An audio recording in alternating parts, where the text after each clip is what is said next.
Hello everyone, welcome to our channel Chalk Talk. Our today's topic of discussion is line drawing algorithms. Specifically, there are two types of line drawing algorithms. First one is DDA algorithm, which stands for Digital Differential Analyzer, and second one is Bresenham's algorithm. DDA algorithm is also called as vector generation algorithm. So we have to study these two algorithms specifically about line drawing. Before actually starting the content of algorithm, in this particular video we will be dealing with the first algorithm, that is DDA algorithm. Before actually starting with the algorithm, we need to first understand the concept of line drawing. In line drawing, the representation of a single point, which is a fundamental element of picture representation, is done in different manners. So a single point in a two-dimensional space, it can be represented with the two coordinate values. For example, x1 and y1. And the same single point in a three-dimensional space can be represented with three coordinate values. For example, x1, y1 and z1. So these are nothing but the coordinate values depending upon the axis. So in a two-dimensional space, there are two axes, x-axis and y-axis. So when we represent a single picture element, single pixel, single point, it takes two coordinate values, that is x1 and y1. And when it comes to the three-dimensional space, it takes with the help of three axes, that is x-axis, y-axis and z-axis. So that's why a single point is represented with the help of three coordinate values, that is x1 for x-axis, y1 for y-axis and z1 for z-axis. In this way, a single picture or a single point is represented. Now the line is nothing but a combination of all these pixels.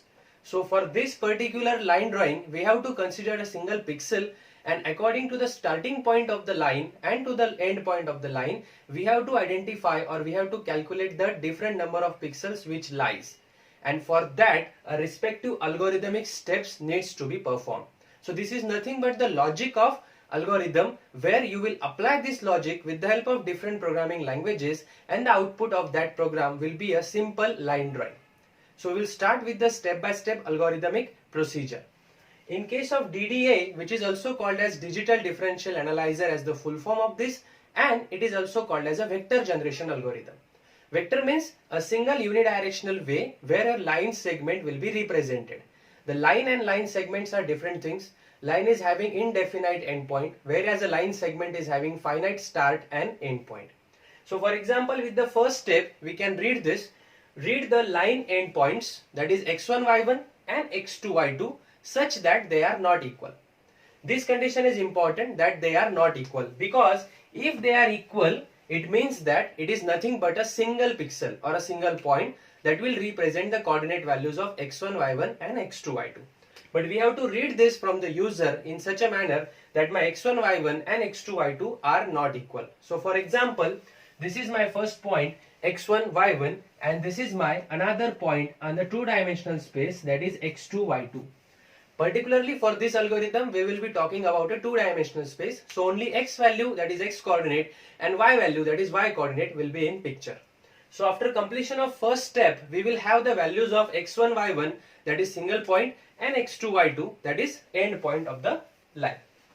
In the second step of the algorithm, we have to calculate the derivative value, that is del x and del y, depending upon the equation of the line. It means that the formula will be del x is equals to mod value of x2 minus x1 and del y is equals to mod value of y2 minus y1.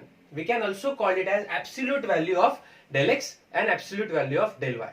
So whatever the value you have from the user input, that is x2 minus x1, and the absolute value of that will be the value of del x, and similarly applicable for del y. So now after completion of this step, you will have some absolute value of del x and some value of del y depending upon the user input. Then in the third step, I will be checking the condition to define or to understand what is the length of that respective line segment, because we will be only having the input of start point of line segment and end point of the line segment. So what is the distance between start point and end point, that needs to be calculated, and depending upon that distance we have to travel that much area on the screen to generate the line segment.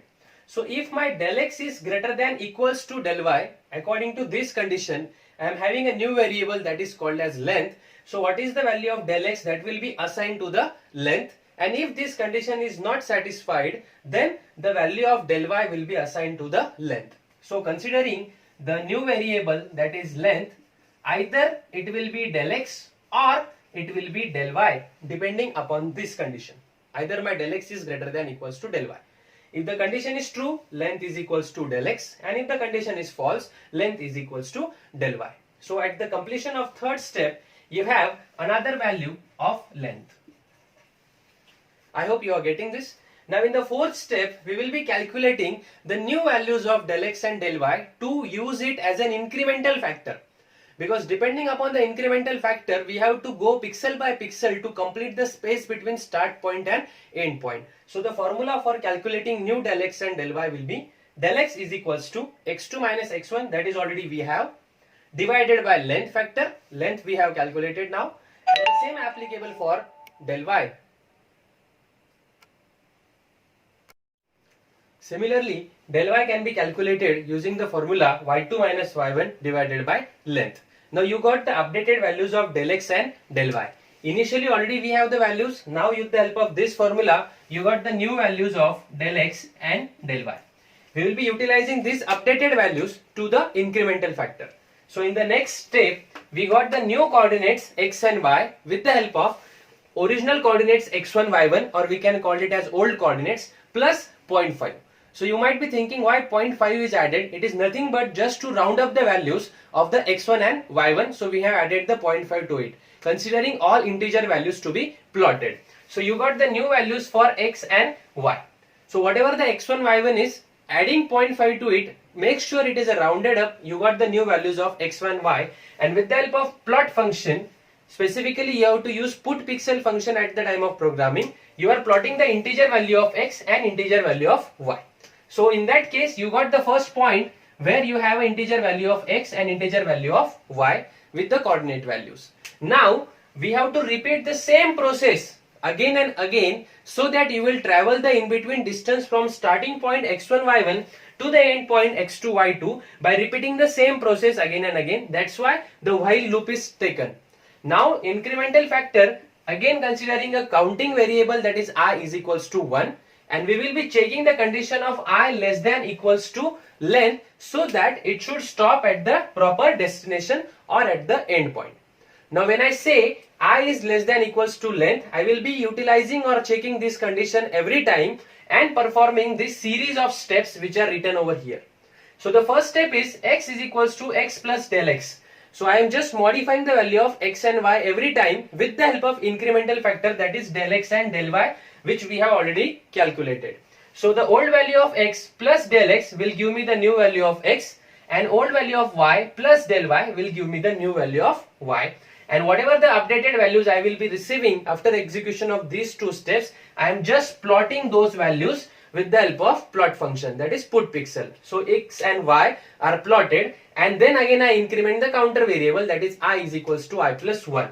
So again this process will be repeated. Again we will be checking the condition, and again we will be getting the new values of x and y, and we start plotting it. So similarly, the plotting of these x and y values will be done in this manner, one by one, whereas the distance between two pixels will be very much minimum, so that you won't see any kind of gaps and it will look like a straight line. And when the condition of I less than equals to length will not be satisfied, we will be getting out of the loop and the program algorithm working will be stopped. So in this way, you can generate a line drawing with the help of starting point x1, y1 and the end point x2, y2, which are not equal according to the user input, and your final output will be a straight line generated from x1, y1 to x2, y2 pixel by pixel. I hope you have understood all the steps of Dda algorithm. If you have any doubt related to this, you can put it in the comment section. So keep learning and subscribe the channel Chalk Talk for such more videos. Thank you.